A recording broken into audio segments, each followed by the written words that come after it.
All right. Good morning, everybody. This is a special, very special espresso shot workshop that we're doing this morning. So you guys know that we typically have, I do this every time. Why do I not learn? I don't know what the heck. So this is, as I said, a special espresso shot workshop this morning. So we typically have a Sunday morning workshop. That would be Sunday brunch, and that's every Sunday at 10 a.m. Pacific. But this morning, I'm really excited because I have a friend of mine who's actually here in San Diego. She's actually, you still are, right? Because I know you do travel. So yes. Okay. Lynn Marie's all over the place, but I met her in San Diego. And she's got a really, really, really cool subject to share with us this morning. And so we're in the midst of goal setting and goal getting month.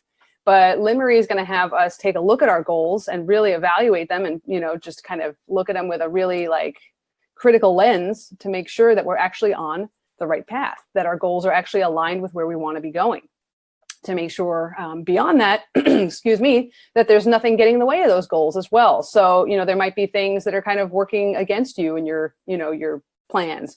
So we're going to take a look at all of these different things, and we're going to talk a little bit about Lynn Marie's story. She's got a really interesting one. So I think you guys are going to appreciate that. But yeah, so Lynn Marie, first of all, thank you so much for joining us. I really appreciate you doing this. Thank you so much for having me. I'm really glad to get to talk to people who are, the side hustler type, like-minded people that already are goal oriented and know that they're sometimes have to do things that are challenging to get to where they want to be. Exactly. And, side hustlers, I always say this too, we don't have the same 40 hours a week that maybe a full-time entrepreneur or 60 hours or whatever it is that, people are putting in. We don't have all of that time to give to a business. We're working a full-time job. And so we're doing our side business in the mornings or in the evenings on the weekends, so we really need to be critical about how we spend our time. It's really, really important. So I'm really glad that you're here and you're going to be helping us kind of work through this, because I feel like sometimes one of the biggest challenges that side hustlers face is really just trying to do it all, trying to get it all done, trying to take on so much. And then it ends up, people, burn out and they get frustrated. And you're a side hustler yourself. Is that right? I am. Yes. My primary job is I work as a physician in the compensation and pension department at the VA. And then I have a second job where I do nonpartisan digital media PR. Mostly for election reform campaigns. Those two seem nothing related, but that's what I do. That's where the regular salary comes in. But on the side, I started a website that helps people learn how to do strategic quitting, and not only just learn how to do it, but learn the importance of it. And through that, I wrote a book. And so I'm in the process of pre-selling the book, which is something that we do to try to attract publishers so we can get a publisher for the book. Or I may end up self-publishing, either way. But that's where I have lots of passions, but that was an area that my side hustle, for many of you, fulfills that passion that wasn't being covered with my other careers. Yeah, exactly. Because, we are multidimensional people. We're not just one thing, So I love that. I love the fact that, and you're probably the most, when I think of somebody who's a complete multi-potentialite, someone who has so many passions, and you're good at all of them. So you're like the first person that jumps into my mind when I think of somebody who is that, talented on that many different levels. You're too kind. Well, yeah. And for folks that don't know, I am a returning capoeirista. So I took a little bit of time off, but I'm actually back training now, doing this crazy Brazilian martial art called capoeira. And that is actually how Lynn Marie and I originally met several years ago. Kicking things and trying not to get hurt, but kicking around each other. Mm-hmm. Kicking around each other. Exactly. So let's see here.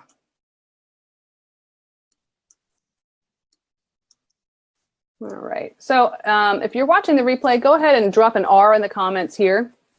And we'll be taking questions. So, even if you're watching this later on, you're watching the replay, we'd love to get some questions here, and Lynn Marie is going to come back around and she'll answer everything for us. So just be sure that you tag her if there's something specific that you want help with.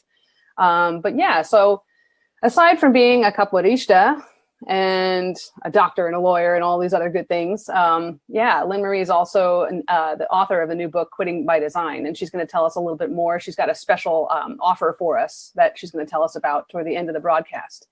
So Dr. Lynn Marie Morski is a physician, attorney, and lifelong quitter. Through her Quitting by Design website, she helps people carve out successful lives through strategic quitting. Her goal is to destigmatize quitting and illustrate what a useful tool it can be in creating a fulfilling life. When not helping people through their quits, she's a physician at the VA, which she just mentioned, an adjunct professor of health law at Thomas Jefferson School of Law in San Diego, and the project manager at a nonpartisan digital media firm focusing on election reform. So I love it. I love all these different passions. Kind of you're able to represent all these different things in your life. It's so cool. And outside of medicine and law, Lynn Marie trains the Brazilian martial art of capoeira. She plays guitar and bass. Okay, you've one-upped me there. I play guitar, but I don't play bass. It's easy. And she can be found salsa and tango dancing around San Diego. It's awesome. Thanks. And you're also a henna master. You do henna too for people. That's accurate. I would show you, but it's kind of fading. Super cool. So maybe you can give us a little bit about your story, kind of tell us where you're coming from and how quitting has played a role in your life and in your career. We'll be happy to. So I started off, like Tracey said, I'm now a physician and a lawyer, but I didn't start off as either of those. I was a multimedia designer. Actually, I was a video editing major in college, and then my first job out of college was a multimedia designer. And I'd fallen into it kind of based on the creative side of it, but this is, the late 90s. I'll age myself and date myself. And at the time, it went from like, you just need to know a little Photoshop to make a good website to like, you need to know some Java and C++ and some hardcore coding skills. And I didn't have those skills. And I remember one day going to like I'm going to go to this Java workshop. And every single minute in the workshop, I was like, I'm miserable. And I thought to myself, like, well, if this is my future and I'm miserable in class number 1, let's reevaluate. And I was only 20, I think, maybe 21. I was halfway through grad school. I was like getting a multimedia master's at the point. I thought, oh man, like this is not good. And I looked at my own parents. My dad had hated his job his whole life, but it was a family business. He'd inherited it. So I know what hating your job can, do to your disposition. Yep. And I thought, well, okay, back to the drawing board, video editing. I live in St. Louis. There's not that much opportunity there.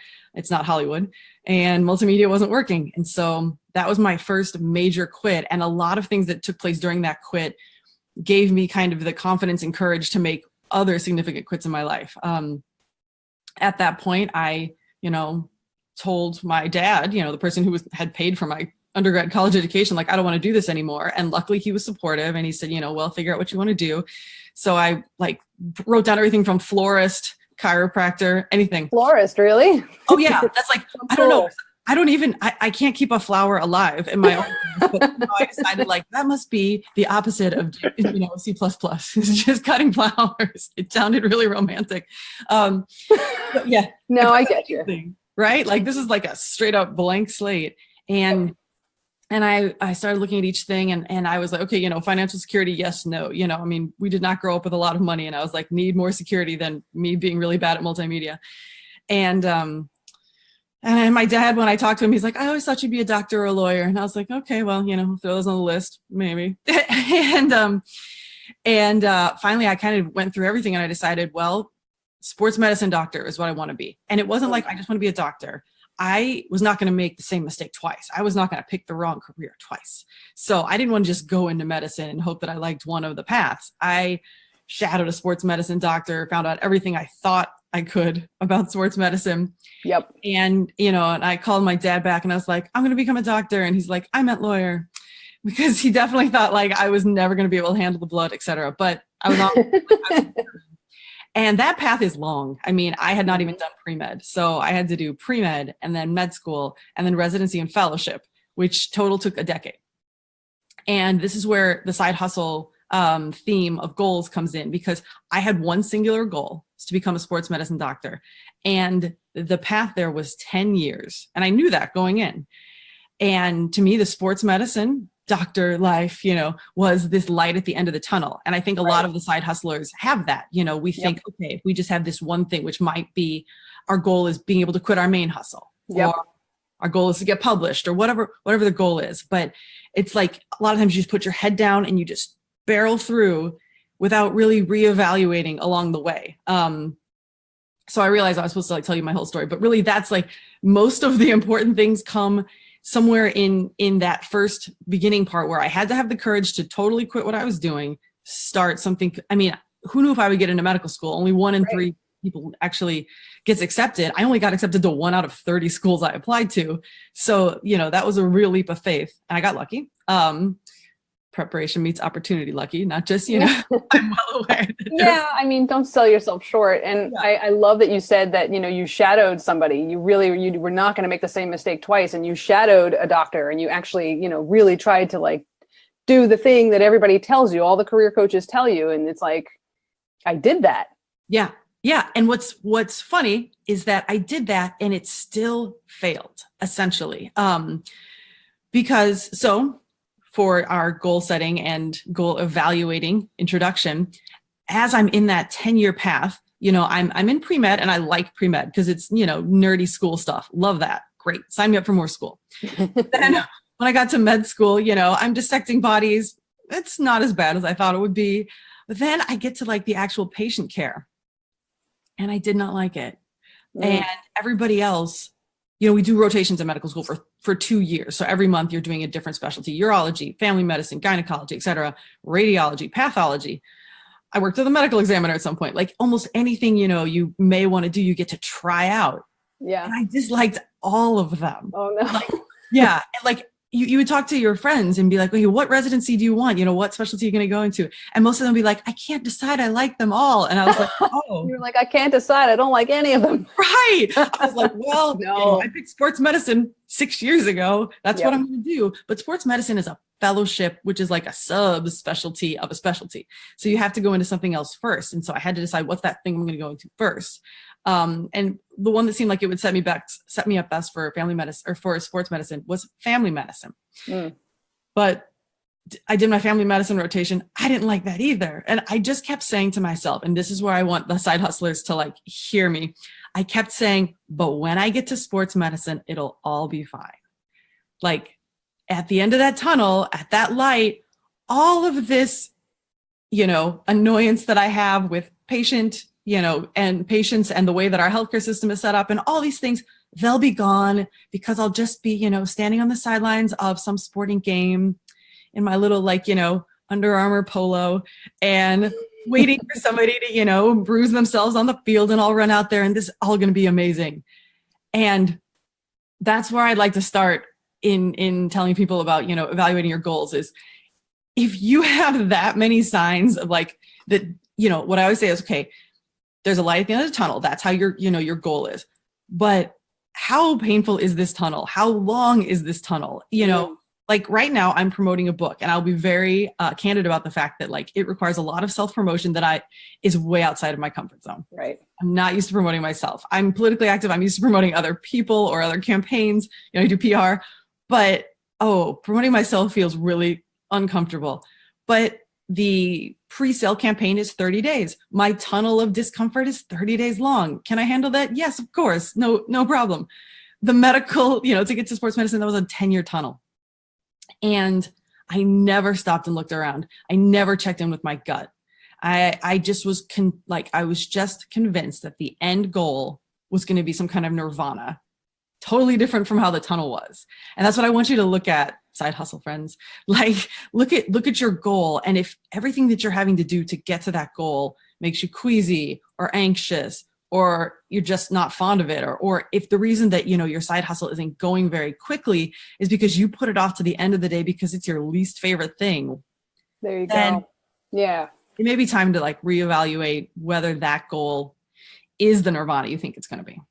Right. So, and good morning, Jesse. He's here watching us. It's really good to have him on. And I want to invite everybody, even if you're watching the replay, to think about this. Think about a time where you were in that situation, and tell us about it in the comments. Tell us, did you set sights on something and where you were focused was on this endpoint so far in the distance. Maybe it was a job, maybe it was, I don't even know. It just could be like anything. Or maybe it was just like running a marathon. Actually, somebody who we had on a couple of weeks ago, Brittany, was talking about running this race, and she had set it as a goal, and she's like, I'm going to run this race. And she's like, got partway into it and was like, I hate running, as it turns out. You know what I mean? Like, so I would love for folks to think about that. Think about a time in your past, or maybe right now, where you're focused on something that seems, so amazing, but the path to get there is not everything that you thought it would be. And maybe, there are signs that you're noticing. Yeah, absolutely. I like how you brought up the fitness goals, because I will go ahead and hopefully she does not mind. My lovely sister-in-law, she has done fitness competitions and she's great at it and she looks amazing. And she was telling me, like, I'm thinking of doing another one. And as I'm hearing her talk, she's like, oh, but she's a real estate agent. She's like, I'm going to have to go to this, gathering of real estate agents and not really socialize because I can't eat anything they have there, and, can't have a drink with anybody because of the prep. And then I'm going to have to go home and meal prep. And I was like, okay. Just for a second, let's go over how much of this stuff you're hating and like, what's the reward at the end? Like how, like you get to be on stage for a few minutes and you get, and you may well win, but like, what is the cost benefit analysis here? How much you're giving up in this long tunnel of 3 months of prep for like, this, and I'm not trying to, like if your friend finishes a marathon, there's no demeaning that accomplishment, but sometimes you just have to evaluate, like, is it worth this, medal I can hang somewhere, or trophy I can hang somewhere for what I'm going to suffer in the meantime? Right, because there's an opportunity cost to it too. And that's something that I always talk to my clients about, is that when you say yes to something, you're effectively saying no to something else. And I actually had a recent experience with a client who, we thought we were going in one direction with a new side business, and he landed his first client, got the work, and realized, I don't want to do this. So did a complete about face, and now we're working on something else. But yeah, sometimes that's what it takes. It's like you actually have to be confronted with, what it's actually going to take. You actually have to have whatever it is right in front of you. Like for Brittany, who did the workshop a couple of weeks ago, the running goal, she actually had to put the shoes on, get out there and start running to realize, I really hate running. It's true. Not for me, but then to have, to be brave enough and to be honest with yourself enough to identify those things and then actually quit, and sometimes that's the hardest part, just to admit, like, I don't like this. This isn't for me.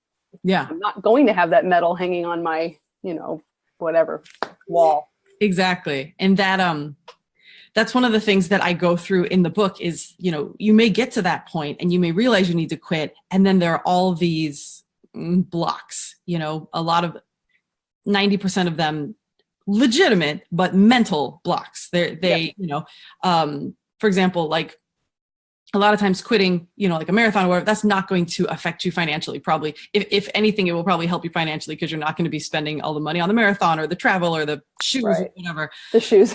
Yeah. Shoes. But a lot of times it's that, what are people going to think if I quit?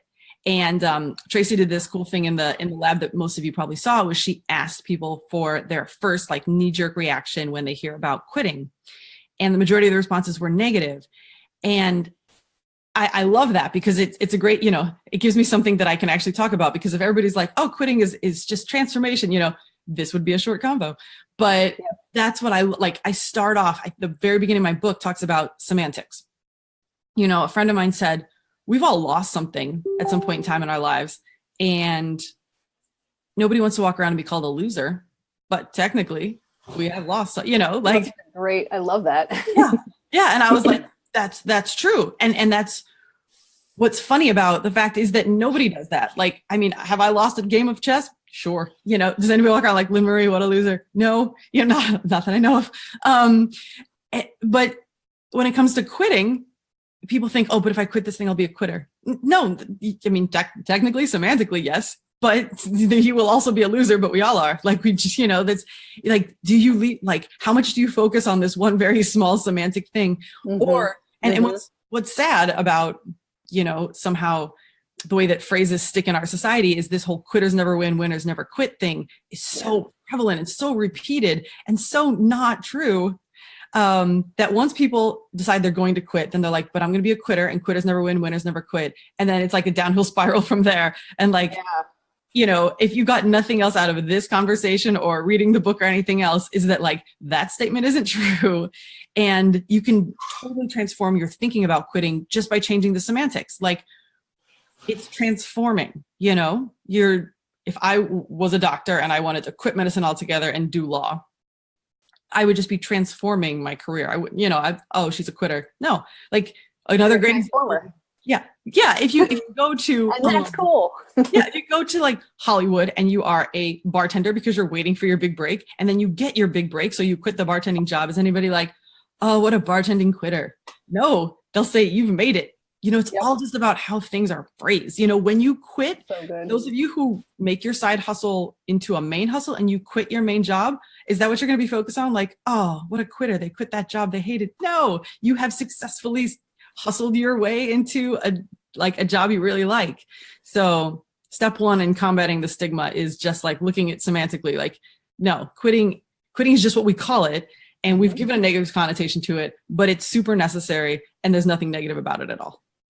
Yeah. It's just a matter of reframing it, because you're right. When you do get ready to quit your day job and start your own business full time, you've leveled up. And then in that case, the quit has a really positive kind of, I don't know, everybody's kind of patting you on the back, and it's like, yes, I finally get to quit.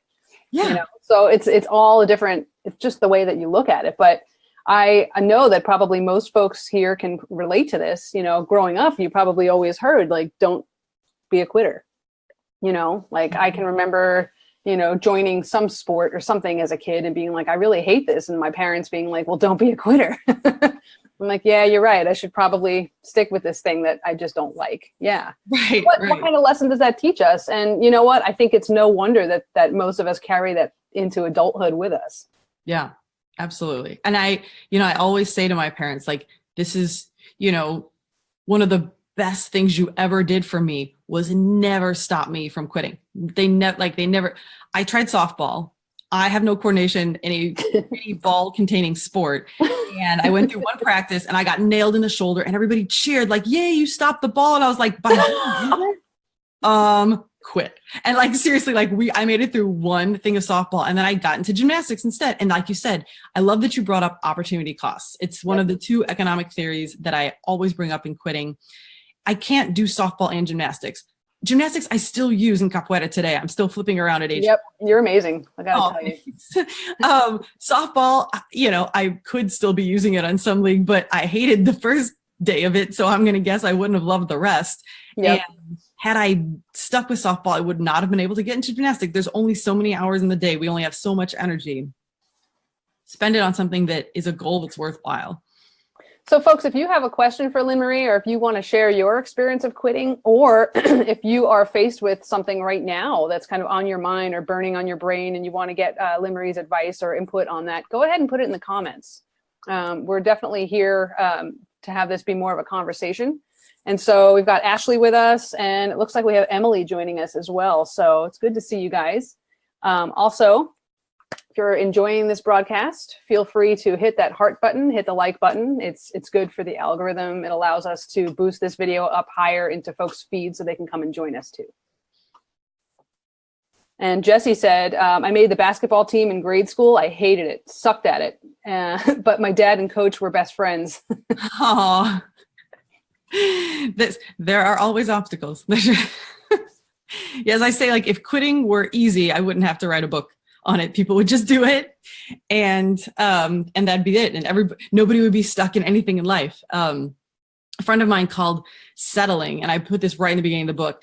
He referred to settling as suicide of the soul. And I was like, ooh, dramatic, but true, because a lot of us settle for things. And a lot of it is for so many of these mental reasons, because your parents want you to do something, or there's some other relation wants you to stay in one thing or the other. But, settling, especially in a job now that we're adults and it's 40 hours plus of our week, man, to not enjoy that giant a chunk of your life, if you really just like map it out how much of your life you're going to spend in your job, it's just too much to be unhappy for any other reason. Like right. I mean, if that one job somehow happens to be the only thing that can make the salary that you need to keep you and your family alive, okay, fine. the chances of that are low, but I never want to ignore actual financial and personal realities.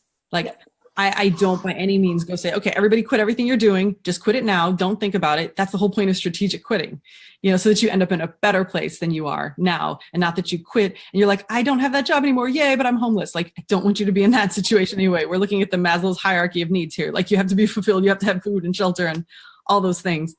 But unless that is the one job that will keep you alive, you should definitely reevaluate whether or not you stay there, because as I talk about in the book, your happiness level in your job or relationship or all these other things that are potential areas for a quit affects every other area of your life. Like, say you're in your main hustle now and you're thinking about quitting. You may be at the point where you can, and your main thought is like, oh, but what if I let down my team at work, or let's put my boss in a lurch, this and that. Well, those are very valid concerns. But I also would flip it around and say, like, if you are miserable in your job, are you probably the person who's going to be the most productive and best at that job? Opportunity cost for the company too. They can only have one person in your job. Wouldn't they probably want somebody who really wants to be there, who's really fired up about it? Such a good point. Yeah. It's all about reframing, because, we live in this us-centered little brain we have. And like, okay, everybody on earth is thinking about me and my quit. That's your first thought. All anybody think about is what a quitter I am and how much I've let everybody else down. Like, it's, we have this negativity bias, and we also have a personal bias. And I want to point out that most people are not thinking about you ever. For 1 second, when they hear about your quit, they may be surprised. They may be dismayed. They may be overjoyed for you. But that's probably the most they're going to think about it, unless they are your partner and they live with you, or they're your, parent or your child. They're probably not going to like, okay, I'm going to spend a good hour today judging Lynn Marie on her quits. Like, it's just what people are doing with their time. And most people know. Yeah, exactly. No. You should probably not spend an hour thinking about what other people are going to think of your quit, because they are not spending that hour thinking about you. And so while you're sitting miserable at your job and you're like, I should stay here for another 40 years because other people are going to think I'm a quitter. Like, please. Or because, how could the company go on without me? Blah, blah, blah. Guess what? Life will go on. Life will continue. You're not as indispensable in most situations as you may think you are, which, okay, that might be like a little blow to the ego for some folks. But at the same time, it's really I think it's kind of freeing. It's kind of like, whew. So one of the things I do at my day job, I'm not planning a quit. For anybody that's watching, I am not planning to quit my day job. But the one thing that I really believe in is making sure that there is no, I guess, tribal knowledge or anything that I have in my head that I can't transfer, or that I don't transfer to my team, to make sure that folks can actually get along without me. And the reason for that is because if I go on vacation, hey, everything should not come to a screeching halt. So I think by doing that, so maybe we could talk about preparing for a quit, or I don't know where we kind of want to go with this. If it's more like how to determine. So we touched on the signs and the symptoms that you're ready for a quit. We touched on that. What are the best things you can do then once you've identified that you are ready for a quit? Okay. Just to retouch on the signs, in case anybody missed the beginning, look at your own kind of health flags and your own gut check. Like, are you having a hard time falling asleep? Do you feel anxious all the time? Maybe headaches, maybe back pain, anything that is one of those kind of signs of stress that we may not realize. Check in and think, did I have insomnia before this job? Is it just when I started getting a new boss and things started going south? Evaluate. And then also just kind of the dread, whether or not you have any physical symptoms, but you're dreading whatever you're doing. So those are two ways to evaluate. Like, are you on the right path? Is this goal the right goal? Or is what you're in currently the right situation? But prior to quitting, there are some areas like you said that you should prep. And those generally for me fall into preparing relationships for a quit, preparing your health for a quit, and preparing your finances for a quit. And you also touched on quit preparation, I would say timing wise. And we'll get to that first because I don't want to forget about it. But the how and when you should quit of strategic quitting are how should be as gently as possible with burning the fewest amount of bridges. And the when rolls into that a lot. If you are going to quit a job, I wouldn't do it like the day before you have a giant presentation for a bunch of investors. Like you are not going to make any friends doing that. The story is going to be like, oh, Lynn Marie left. She totally left us in a lurch. And I have been there, and I have actually had to leave at that time in a situation where I thought where it was made out that I was indispensable. But sometimes, then again, it's your cost benefit analysis, like how much damage is whatever stress you're going through doing to you versus how much damage you're going to do to the company, and how devastating it will be if you burn these bridges, always a consideration. But if you aren't in a place where your health is in imminent danger, and you can wait another few weeks until, the end of that quarterly review or until that big presentation is made, that's probably in your best interest. But preparing the other things for a quit, start with relationships. You want to make sure that your partner is on board. But you also want to make sure that your relationship is stable enough to take whatever instability may come from quitting, because it can be really rough, especially if, you're quitting a job and then you need to maybe start a second night job to make up the money that you aren't going to make from your day job while you're trying to find another day job. You don't need any additional stress. Like all of life success boils down to are you still happy and healthy? And those two things are kind of super entwined. It's really hard to be super happy when your health is deteriorating, and it's hard to be super healthy when your happiness is deteriorating. So focus on, you're going to go through a tumultuous time, potentially. If you're quitting, when I quit grad school, there was really no tumult to quitting grad school. I just didn't go anymore. I just had to pay back whatever I'd gone through, but I was then going to start pre-med and start having to study for the MCAT, and a lot of uncertainty and a lot of more studying. If I'd been in a relationship at that point, I would have had to discuss with my partner, okay, I may see you less. We may have less time to hang out.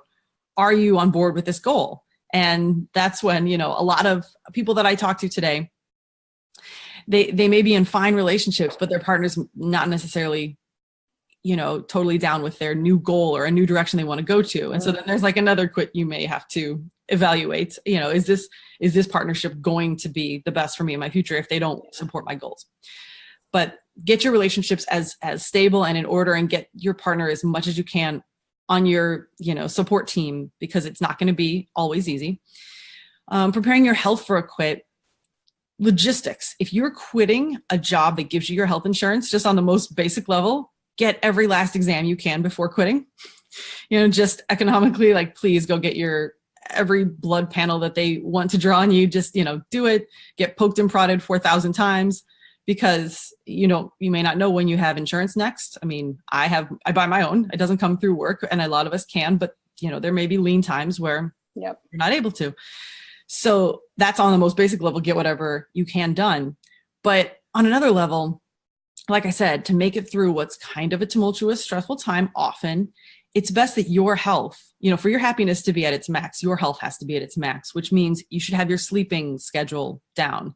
Don't go into a quit with this, I go to sleep at 2 a.m. and I get up at 6 a.m. and I'm, kind of a walking zombie every day because I barely sleep and I don't ever exercise and I eat fast food because that's what's around. That is not going to set you up for success. You should focus on success as a whole person. And to be a whole successful person, you need to have a full night's sleep. You need to have healthy eating habits. You need to exercise. That will help you, not only with your health, but with your stress level. That keeps your happy hormones flowing.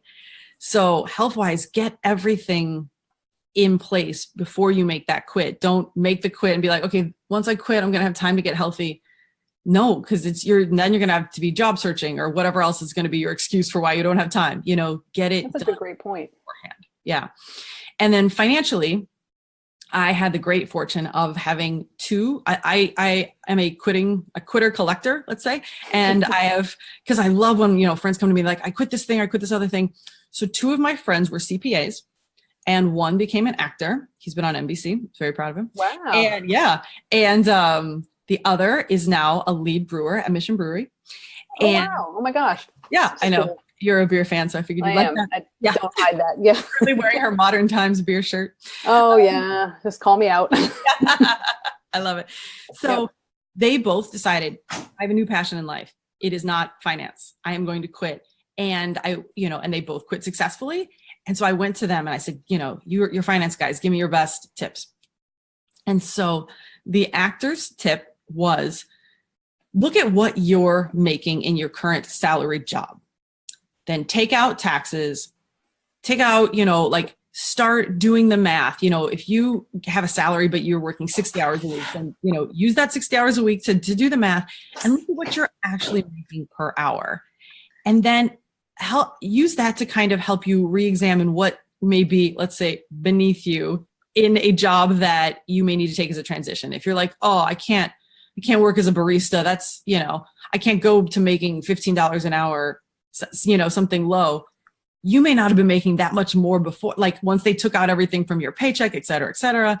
And he said like that helped him kind of through times where he's like, oh, well, this job doesn't make that much or whatever, but you may need to take those types of jobs as a buffer in the interim.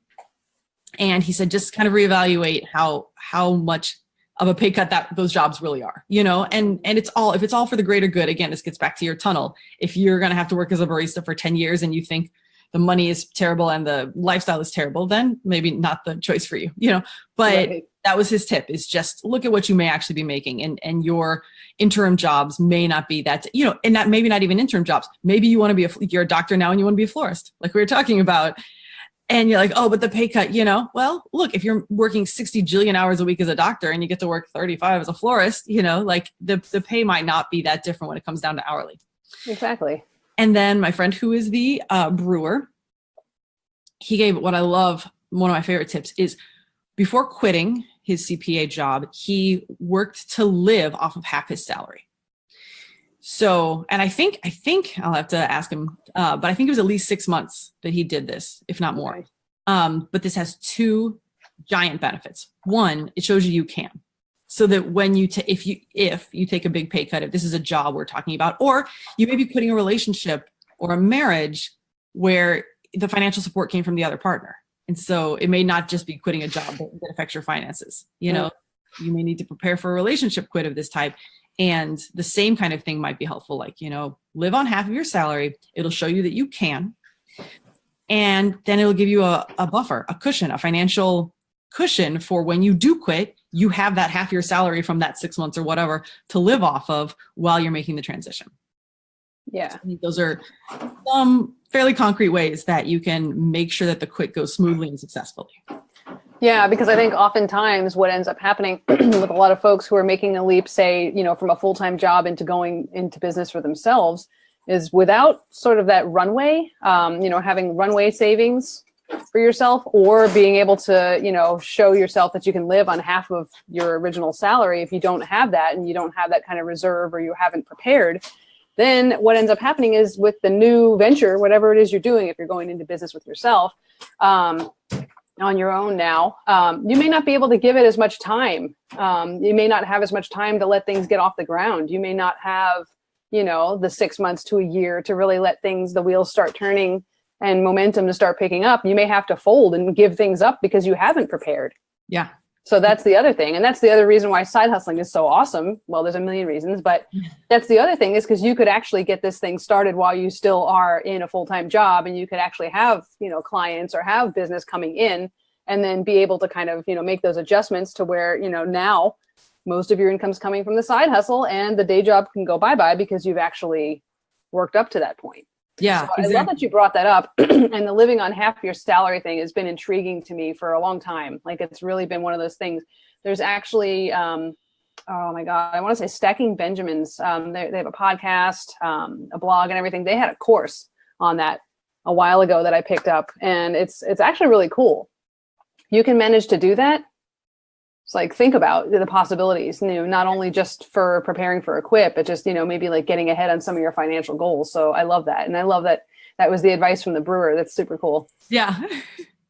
Yeah. And I want to point out for the side hustlers, like you just said, side hustlers are working more than 40 hours a week. Usually, I'm there with you. I come home from my other job and then I get online to try to promote the book, or I would get online or, open the computer to write the book. And that takes a lot of energy. And so getting back to, preparing your health, you can't just burn the candle at both ends and expect to be successful. I go to bed by 10:30, 11. I'm up at the same time every day. I work out in the morning. Meditation in place. You get your journaling in place. Like all of your self-care habits have to be there for you to have the energy to pull this off. So that's, for the general population, maybe not as important, but side hustlers, it's actually important for all population, but for us in particular, because we're definitely running the risk of burning the candle at both ends. And then you may end up resenting the side hustle because it's keeping you from sleeping. And you're like, no, that's just because I didn't prepare properly. So set yourself up for success, prepare properly, get your health in order so that you have the energy to do both things. And you heard this advice directly from a doctor, so you can trust it. There you go. This is a big theme actually in the group. Actually, we just had a 14-day challenge here at the end of October, and it was all about time and energy management. And so, because it's not just about the time that something takes, it's about energetically, what does that mean for you, and how does it impact, other things in your life, and what are the things that you need to incorporate into your week in order to be the best version of you? Like, what are those things that you need? And you just touched upon some of those things, the fitness aspect, getting enough sleep, and understanding that you are doing more than the average person. You really are. And you're doing something that's not easy to do. So you need to prepare yourself for it. Yeah. I always point out that quits do not have to be major. I have quit so many small things that have been helpful. So in case, you're sitting around, and I want to point this out for side hustlers and for everybody else, strategic quitting is a life skill to have. It is a self-care tool, because you may not, you're sitting there today like everything is great. My relationship's great. My job is great. I live in a great city. Don't need to quit anything, click. Like, no, because something inevitably at some point in time will come along that you need to quit. And it may be the smallest thing. Like, for example, I had an unlimited monthly membership to my yoga studio. It was, $115 or something a month. But when I did the math to make it more financially sound to keep the monthly membership than to just pay class by class, I'd have to go twice a week. Do I have time to go twice? I do not. I have tango and capoeira and whatever else that goes on. So I had to quit that, just a little quit. It took the stress out of yoga. The stress shouldn't be in yoga, like that should be your stress relief. When I was like, trying to schedule yoga is really stressful, I quit that. And the other main quit that I made, and I am not at all guilty about this. I wave this in a giant flag. I do not cook. I will not cook. Cooking does not happen in this house. And I order my food delivery. And I don't order like the food delivery you assemble and cook. No, the stuff is ready to go when it shows up once every 2 weeks, because like you said, there is a finite amount of time and energy. I do not enjoy cooking. Cooking is the bane of my existence if I did it. And so I decided to quit it. And that quit freed up a lot of time and energy. Yeah, there's a financial cost, but I have decided that the cost of paying for food is less than the cost of me losing time trying to be a terrible cook and trying to go out and buy ingredients and failing at making things and whatever else came with it. So look at, just small things in your life that you may want to quit that just aren't working for you. A gym membership, like I say, quitting a gym membership doesn't make you like a terrible fitness person and unhealthy. You just go run. Like, you can go to your park and do some push-ups. Like, there's 1,000 ways to get fitness that don't require you to spend $100 a month on some fancy smancy gym membership. Mm-hmm. It doesn't make you a quitter. It makes you resourceful and frugal. Actually smart. Yeah. Yeah. No, I love that. And, for folks that think that it may be, like maybe cooking is your thing. Maybe that's how you de-stress and unwind, and maybe you love it. I am like you, Lynn Marie. I don't really like it, but, if you're going out to eat every now and again, that's outsourcing cooking. Maybe people don't think about it that way, but you're already doing some outsourcing of that if you're going out to eat. But I think, maybe it's something different for you. Maybe you want to hire somebody to come in and clean your place once a month, do a deep clean in your head. It's not that expensive. I actually just got that set up for my mom on the East Coast, because she's getting older now and it's getting hard for her. So I actually just got that service set up for her, and it's not that much. I was actually shocked. And, cleaning is not one of my favorite things to do either. I do it, but, when I have a bigger place that can actually, justify me hiring somebody, I probably will. Yeah. Because, to Lynn Marie's point, our time is valuable. There is a dollar figure on the hours we spend. You don't think about it that way, but if, the time that Lynn Marie would spend cooking dinner, she could actually, have that, handled by somebody else who's going to make a much tastier, much more enjoyable meal. She could put that time into promoting her book or doing the next big thing she's working on. And the same goes for all of us too. You know, it's about choices. It's about decisions. It's about realizing that saying yes to one thing is saying no to something else. Yeah, I love that you keep bringing that up because it's so true. And it's the most true for us because our day is probably packed. The regular hustle, the side hustle, there are just not enough hours to go around and you cannot clone yourself. So no, not yet. Yes, exactly. I'm sure you're working on it in your lab, Tracey. I am. It's a secret project. And Jesse says, chase after the dream. Don't chase after the money.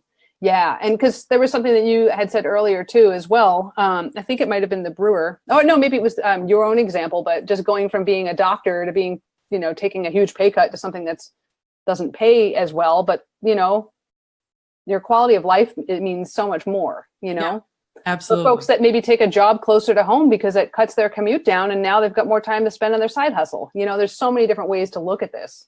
Yeah. And I guess I never really got to the clicker or the clincher of the story, but when I got to sports medicine, I hated it.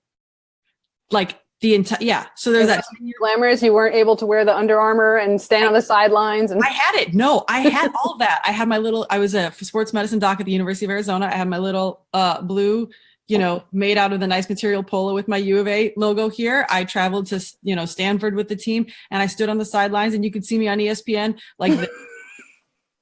Like I was like I am the least happy person at this game. You could just see, I was always like, oh, get the camera off me. I like cannot fake that I want to be here because it didn't occur to me. Like I thought, okay, sports medicine, I can, you know, I can help. Essentially I'm a dancer. So I just really wanted to help dancers. I'd never sat through an entire football game in my life. And here I was having to like stand on the sideline, knowing what's happening, knowing like when we're doing well and poorly and being interested and all. I was like, just can somebody get hurt so I have something to do? Like, it's so funny. You know, and everybody, like, that's when I realized, man, I have a dream job, but it is my nightmare. Like, I do not want this. And that's, you know, like I love what she said. There's lots of things I could have done with medicine that would have been chasing the money. Because I go back and I think a lot of times, if I had evaluated my tunnel, would I have quit? Should I have quit? You know, like, and not that I'm regretting, I literally just like go back and think, you know, there were plenty of reasons that I stayed because I have a doctor job that is not at all like sports medicine. It's much better. But I think like, you know, every once in a while that little voice, you could have done radiology. Radiologists make so much money, you know, like 3 times what I could ever make in sports medicine. And I think, dark room all day, staring at a computer screen. No, I would not have gone into that. You know, I'm glad that there was, you know, I never succumbed to that temptation that's very prevalent in medicine is to just chase the specialty that makes the most. That's a great recipe for a really miserable life. Mm-hmm. A wealthy but miserable life. And you can't buy happiness. So yeah, definitely. But I like the fact that, you know, you have tried so many different things and you stayed here. Here's the thing that I think, you know, might be easy to gloss over here, but I think your example is probably the best example for this. This wasn't a matter of you just finding a bunch of jobs, starting and quitting. Like you were actually on the path. You were actually really focused on something for a period of time, long enough to know that, you know, it wasn't going to work for you. Yeah. I think the other side of this is people that hop around and don't give things enough time to really even know, like you don't give something a fair shake. And I see this with side businesses too. I see people trying to start like 3 things at once. And I'm like, that's a quick recipe to be like, I am not good in business. I suck. I can't do this. Yeah. You know, just pick one thing and commit to it for maybe 6 to 9 months, you know, maybe a year. And if by that point you really don't like it, you don't like it. So what? Try something new. Right. Give the tunnel a fair chance to find out whether there's a light at the end or if it's miserable. No, right. Absolutely. Right, definitely. And Cheryl Ann is watching too. So folks, if you have a question for Lynn Marie, let us know. In a couple of minutes, she's going to tell us where we can find out more about her and what she's up to. I know she alluded to a book, so she's going to tell us a little bit about that. And replay viewers, do the same. If you have any questions or you have a comment or you just want to, you know, kind of say something to Lynn Marie, make sure you tag her here in the comments and she'll see that. So this has been an amazing discussion. I'm really, really glad we had the chance to have you on. Thank you so much for hosting me. I love to be able to talk to other side hustlers because, you know, I'm right with you. Definitely. Yep. We are the ones who get up early, while the world is still asleep. We're the ones who stay up late when the world is going to bed, and we're making it happen. So just by being here, being in this group, being a part of this thing, like, you guys have to understand like how much respect and how much love I have for all of you. Like, you guys are, I don't know, just inspiring me all the time, and giving me the chance to do what I do is just amazing. So just being a part of this whole movement, because I think sooner or later, the world is going to need a side hustle. I think it's just, it's just a matter of, and I think Lynn Marie, you and I might have had this discussion earlier, but it's just smart to, have more than one thing going on and not to put all your eggs in one basket. It is a smart thing. And I don't think we really touched on this, but I think, no, we didn't. This is maybe could be an opportunity for a whole other discussion, but the fact that you have expertise in all these different areas that you've quit makes you somebody who's actually really unique, because you have, the intersection of all of these things is actually a really interesting place. Yeah. It's funny that you mentioned that. Well, two things I'd love to touch upon from that. Like, well, what Tracey was saying about having more than one thing. A lot of times, what I said before, if I were to quit medicine and become a florist, I would be quitting the identity of being a doctor. And for a lot of us, we've built our identities around our careers, or even around our relationships. I'm a wife. Those kinds of, I'm a mom, but yeah, like, I am a husband, I am somebody's partner. And a lot of times part of that mental block to quitting is like, who will I be if I quit this thing that I've built my identity upon? And so your point, Tracey, was great, is that we probably are mostly multifaceted people. And if not, maybe you go out and find some more facets that interest you, because it's, you don't have to just focus on that one thing. If I couldn't doctor tomorrow and I couldn't be a lawyer, I'd be a capoeirista and a musician. Like, there's always something behind the other thing, some other passion. And I had this discussion actually with my tango partner the other day, this very discussion. And he said, but those things are hobbies. And I said, your identity doesn't have to be built around what brings in the money. Like a lot of us aren't. You may work at McDonald's and your identity isn't like, I flip burgers. Your identity is, at night I'm a rock musician. Like, you build your identity as you wish. It's not even a thing you generally even choose to build. It just kind of happens to you. Like, when somebody says, okay, fill out this profile, your Facebook profile, your Twitter profile, what do you put at the top? That's your identity. And so it's really hard to quit it often, but look at the other facets in your life. You probably aren't just one thing. You're probably not just a husband or wife or whatever else. And then what was the other thing you had just, oh yeah.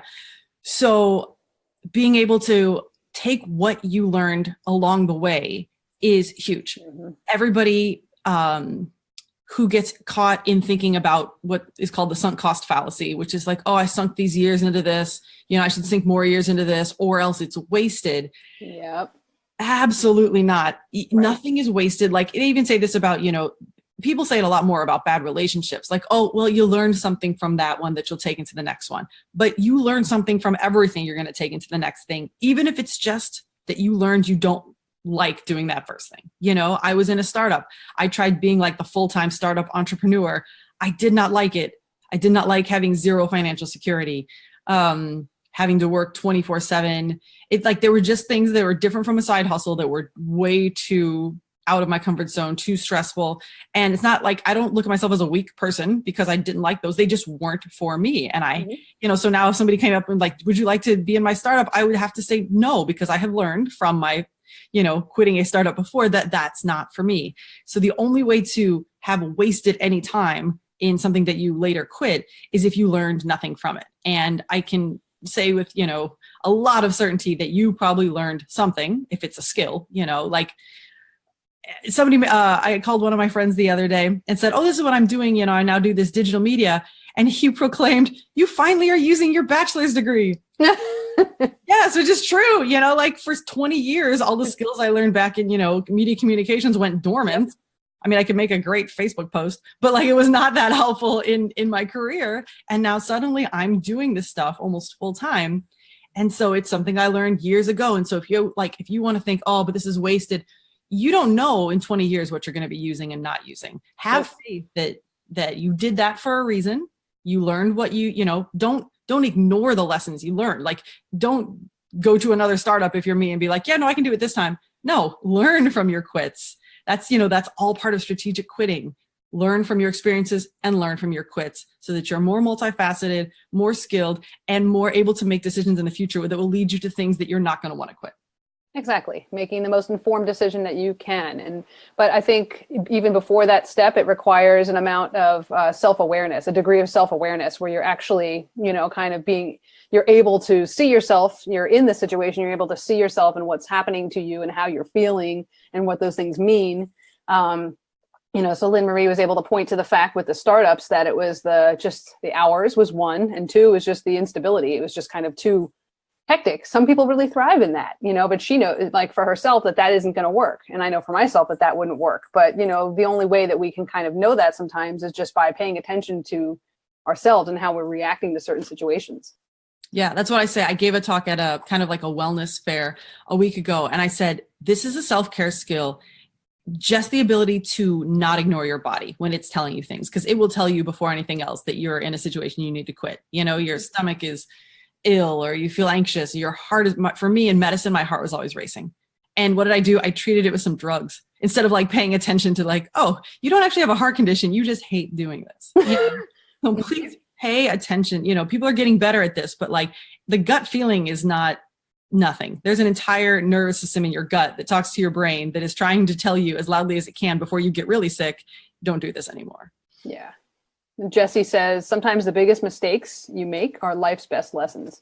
Absolutely. Yeah. True. As long as you learn from them, absolutely they are. Yep.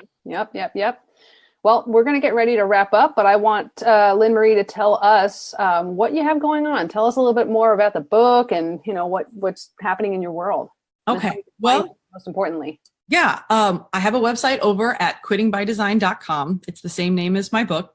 And if you go there, a little pop-up will lead you to my campaign, or we're going to put the campaign in the comments. But currently I am working on pre-selling a book. The way that this campaign works, it's kind of a crowdfunding / publisher attracting campaign through Publishizer, where if I pre-sell enough copies of the book, a publisher may notice. Actually, at certain levels, Publishizer will send it to different publishers to put it in front of them. I've had 3 publishers interested already. So I'm very excited. You can get your copy of the book there. They start at $15 for an ebook, $20 for a paperback. The book discusses everything we talked about today and more, goes into a lot of detail. It takes a lot bigger look than we were able to today on just some of the fears about quitting and destigmatizing quitting and more of the preparation. Anyway, if you'd like to pick up a copy of the book, either way, if I get a publisher or not, if I don't, then I will self-publish with the money that I've made from the pre-sale. Either way, you will get a book. And for Side Hustle Success Lab members, anybody who buys any copy of the book, ebook, the paperback, more than one copy, anything, you'll get a 30-minute free session with me to talk about your quits or your goals or evaluate anything you'd like to chat about. That's awesome. Thank you so much for that. I really appreciate that. Oh, happy to do it. And I have a question for you. If I buy a hardback, will you sign it? With pleasure. Super cool. Absolutely. So folks, don't forget to head over to that link. You can sign up for, I know Lynn Marie has a newsletter too, so you can keep up with all of her happenings. She's just a super fun lady and somebody that I've known for years and somebody that really stands up in my mind as an example for what's possible when you are willing to be courageous and willing to pursue what's in your heart and do your thing and not worry about what everybody else thinks, because at the end of the day, it's your life. So Lynn Marie is definitely like somebody that just I appreciate so deeply. And thank you so much for being here. I really appreciate it. I thank you for the opportunity to talk to the other hustlers. And if the other hustlers don't know, Tracey is just like next level genius. Like, she has given me more marketing ideas. She can better describe my book in a Facebook post than I can, and I wrote it. So learn everything you can from Tracey. She's just like, she is the evil genius at the helm of this, and I love it. I just picture you in the lab, like stirring up potions of PR genius. Yeah. So I was so happy that have the privilege of being your friend, but that you had me on and gave me a chance to discuss these things. You're welcome. And you know what? We are long overdue for a capoeira game. So I know we're not always going to meet in the same hut. That might not be in the same hutas, but we need to set up a time to do our thing. Indeed we do. Looking forward to it. All right. You got to teach me the backflip. Right after I learn it. All right. Well, everybody, thank you so much for tuning in. Again, if you have questions for Lynn Marie, please put them in the comments and tag her. She will circle back around. And don't forget about her special offer that's only for this group, is if you purchase any copy of the book. She's got the digital version for 15 bucks, hardback for 20 bucks. You get a free 30-minute session with her, and you can talk about your quits. You can talk about what's going on in your life, whether maybe you're ready to quit your full-time job and take your side hustle full-time. Maybe you've got something else going on in your life that you feel you need to quit. Maybe there's something getting in the way of you hitting those big goals. So definitely take her up on that. She's amazing, as you can see. I'm going to sign off now, but Lynn Marie, hang on for 1 second. Just stay on the Okay. call. All right, guys. Have a great day.